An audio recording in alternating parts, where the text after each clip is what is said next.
नमस्कार दोस्तों, Saanvi classes all exam में आपका बहुत बहुत स्वागत है। मैं विभा। आज हम क्लास 10th का सामाजिक विषय जो कुछ इम्पोर्टेंट क्वेश्चन मैं आप लोग के साथ शेयर करूंगी जो आपके एग्जाम के लिए बहुत ही लाभदायक है। वीडियो आपको अच्छी लगी तो प्लीज़ शेयर और सब्सक्राइब करना ना भूलिएगा। आपके सहयोग से मुझे मोटिवेशन मिलता है जिससे मैं अच्छे वीडियो बना सकूं। चलिए हम स्टार्ट करते हैं, देखते हैं फ्रांस की क्रांति के क्या प्रभाव पड़े हैं। एग्जाम में आपका महत्व पूछ देगा, क्रांति का महत्व क्या है और इस क्रांति का विश्व इतिहास पर क्या प्रभाव पड़ा, इसके बारे में हम विस्तार से अध्ययन करेंगे। फ्रांस की क्रांति का क्या प्रभाव पड़ा। पहला प्रभाव, फ्रांस की क्रांति के फलस्वरूप यूरोप में निरंकुश शासन का लगभग अंत हो गया। जो लुई 16वां था उसकी समाप्ति हो गई और जनता का शासन स्थापित हो गया। फ्रांस की क्रांति की देखा देखी यूरोप के अन्य देश में भी क्रांतियों की लहर उभर पड़ी। पहले अमेरिका में क्रांति हुआ था जिससे फ्रांस मोटिवेट हुआ और उसके बाद फ्रांस की क्रांति के कारण ही अन्य यूरोपीय देश भी क्रांति के लिए उत्साहित होने लगे। इसके बाद रूस की क्रांति भी देखेंगे। तीसरा प्रभाव देखते हैं क्या हुआ है। फ्रांस की क्रांति से प्रेरित होकर अन्य राज्यों के शासकों ने शासन व्यवस्था में अनेक सुधार किए, जन कल्याण के कार्य प्रारंभ किए।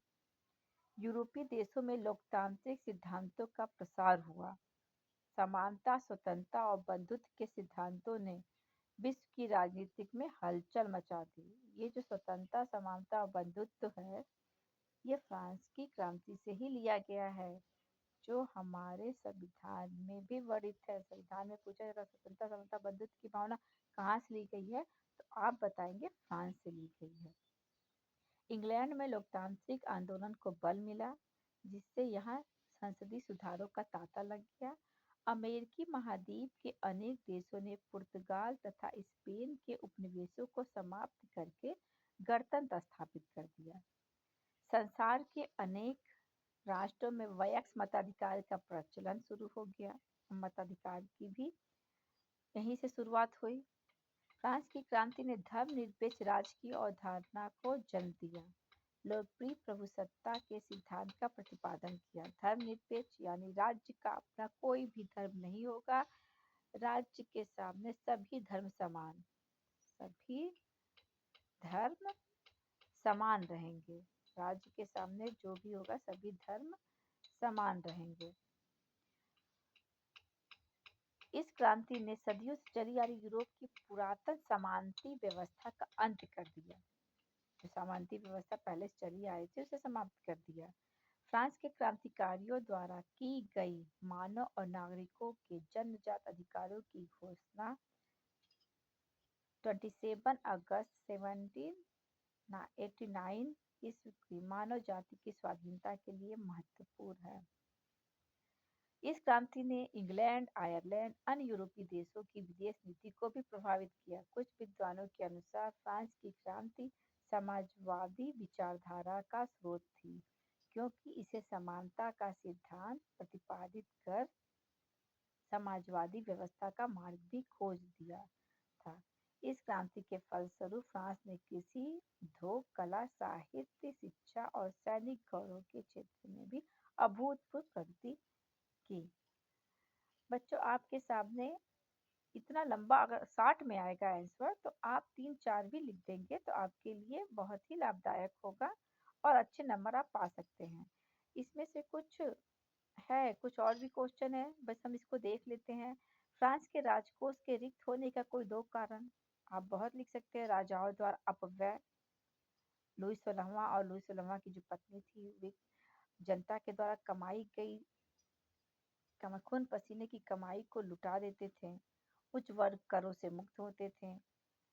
जनसाधारण वर्ग की स्थिति बहुत सामान्य थी, सारा कर उन्हें ही देना पड़ता था। प्रथम स्टेट के लोग कर से मुक्त थे। और इसमें अब हम देखते हैं क्रांति में बोनापार्ट के बारे में। आइए देख लेते हैं नेपोलियन बोनापार्ट का क्या फ्रांस में क्या महत्व है, या नेपोलियन बोनापार्ट कौन था या क्यों प्रसिद्ध था। कुछ भी जो पूछे आप एग्जाम में कोई भी क्वेश्चन आपको छोड़कर नहीं आना है। जितना भी जानकारी आपके अंदर आप जानते हो उतना डिटेल में आप वर्णन कीजिएगा। जैसे नेपोलियन बोनापार्ट ने फ्रांस के पुनर्निर्माण के लिए क्या प्रयास किए या नेपोलियन बोनापार्ट कौन था, ये क्यों प्रसिद्ध हुआ, इसके बारे में हम देख लेते हैं। नेपोलियन फ्रांस में डायरेक्टरी का प्रधान था। बाद में अपनी वीरता और योग्यता के बल पर फ्रांस का तानाशाह बन बैठा। उसने क्या किया, ऑस्ट्रिया, प्रसा और रूस को पराजित किया। वह इंग्लैंड को भी हराना चाहता था, किंतु इंग्लैंड के पास नौसेना थी जो बहुत ही शक्तिशाली थी, इसलिए वह ऐसा नहीं कर पाया। नेपोलियन ने अपनी शक्ति को बढ़ाकर फ्रांस के यश को चारों ओर फैलाया। अपने शासनकाल में उसने अभूतपूर्व विजय श्रृंखला का निर्माण किया, जिसे देखकर संपूर्ण यूरोप आतंकित हो उठा था। अपनी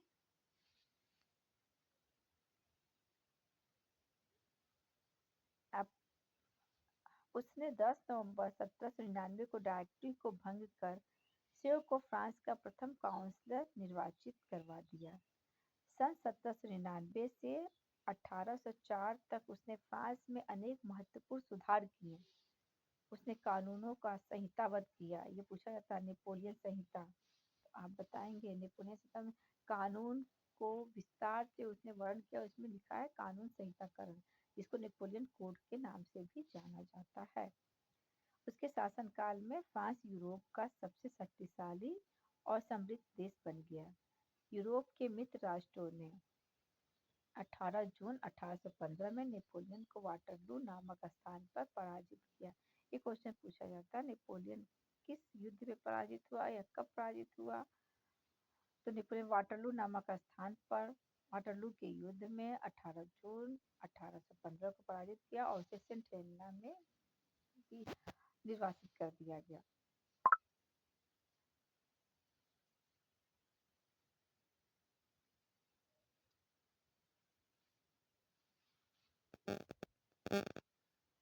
अब फ्रांस की क्रांति पर दार्शनिकों का क्या प्रभाव पड़ा, हम इसके बारे में देख लेते हैं। मॉन्टेस्क्यू किसी के रूप में बोल देगा कि फ्रांस के किन्हीं दो दार्शनिकों के नाम के बारे में बताइए, किन दो दार्शनिकों के बारे में बताइए। तो अब मॉन्टेस्क्यू हुआ, वाल्टेयर हुआ, रूसो हुआ, किसी के बारे में भी लिख सकते हैं। मॉन्टेस्क्यू मॉन्टेस्क्यू एक महान दार्शनिक, विचारक और लेखक था। वह गणतंत्री लोकतंत्र का समर्थन तथा राजा के दैवीय अधिकारों के की कटु आलोचना सिद्धांत की उसने कटु शब्दों में आलोचना की। इंग्लैंड की शासन पद्धति पर उसका गहरा प्रभाव पड़ा। वैसे ही शासन पद्धति वह फ्रांस में भी स्थापित करना चाहता था। उसके विचारों से फ्रांस की क्रांति को अत्यंत प्रेरणा मिली और स्पिरिट ऑफ लॉज उसकी प्रसिद्ध पुस्तक है।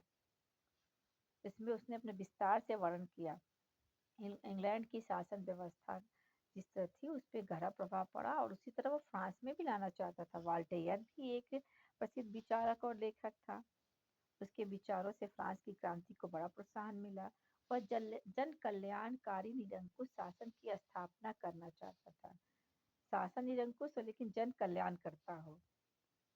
उसने चर्च की बुराइयों की कटु शब्दों में निंदा की और फ्रांस के सुधारवादी आंदोलन में उसने महत्वपूर्ण योगदान दिया।